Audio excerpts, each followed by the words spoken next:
to determine if we agree with the outcome. So, with that said, our public comment, I believe that we have a Mr. Munoz wishes to make public comment. Good morning. Good morning. You're welcome. Well, thank you very much. Certainly appreciate the opportunity to speak before you all today. And what I want to do is discuss something that is not on the agenda, but want y'all to make y'all aware of a situation we're concerned with. My name is Ned Munoz, and I am with the Texas Association of Builders. We have about 10,000 members statewide in the area of residential construction, development, remodeling, and associated industries. Our industry contributes about 315,000 jobs and $21 billion to the Texas economy. And what I wanted to discuss today were some rules that were proposed August 10th by the Electrical Safety Licensing Advisory Board regarding electrician oversight in our case, it would be on our job sites. Currently, the rules state that an electrical apprentice's work must be reviewed and inspected by a higher licensed electrician, let's say a master electrician or a journeyman electrician. We are perfectly fine with the rule as it exists. We think that it is an adequate rule. What our concern is what the rules would, what the proposed rule would do, which would require direct on-site supervision of an apprentice by the higher licensed electrician. We believe that doing so will lead to construction delays, which are going to increase significantly for smaller builders and remodelers who don't have the economies of scale that the larger builders have.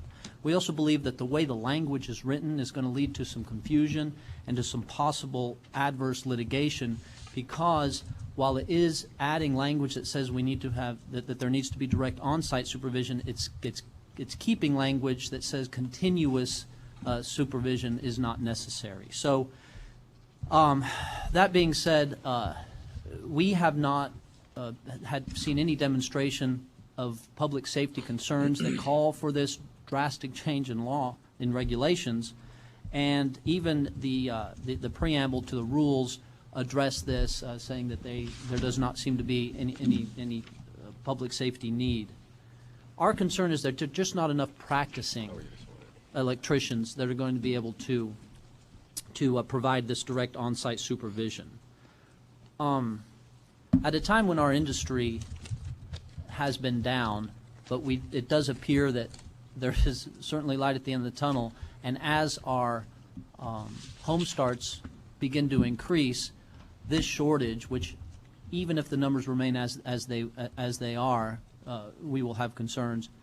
Those concerns are going to be greater as these home starts increase. So, again, I know it's not on the agenda today. On October 11th, I believe the Electrical Advisory Board is meeting, and we will be there to provide more in-depth comments. We will have some of our members there as well to express their concerns, and if this body decides to take it up at a later date, we could do the same there and talk in more detail. But what I wanted to do was just make y'all aware that we do have some serious concerns with this proposed on-site direct supervision and the changes that it's going to do to our industry, again, leading to some construction delays, which lead to increased costs, which lead to people being priced out of homes, and it just continues on and on. Again, we have not seen any safety needs. So that being said, I believe that they did pass the comments that my association did provide in the rulemaking process.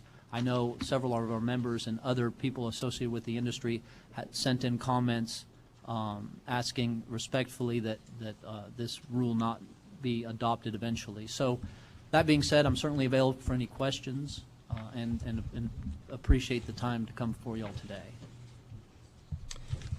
Thank you very much, Mr. Munoz. Our public comment is not a time that we can do a question and answer or discussion type, since it's not an agenda item. Right. But thank you very much for your comments, and also I think all the commissioners have received a letter stating your position on this issue. Great. That'll be a part of our record for today's meeting. Well, again, I appreciate the time, and what I wanted to do was just make y'all aware that we do have some serious concerns, but look forward to working with the advisory board as well as the commission on this matter. Thank you, Mr. Munoz. Thank you. I will say this, Brad, Mr. Bowman, at the appropriate time, I do have some comments that I wish to make on this proposed thing that seems to be working its way up the pipeline, either during the advisory board report, which is on our agenda, and that item was discussed there, or during our discussion of future agenda items. If you'll help me to remember to comment concerning this particular issue that he's talking about. Yes, sir. Yes, sir. Okay. Thank you very much. Thank you. Anyone else for public comment? Okay.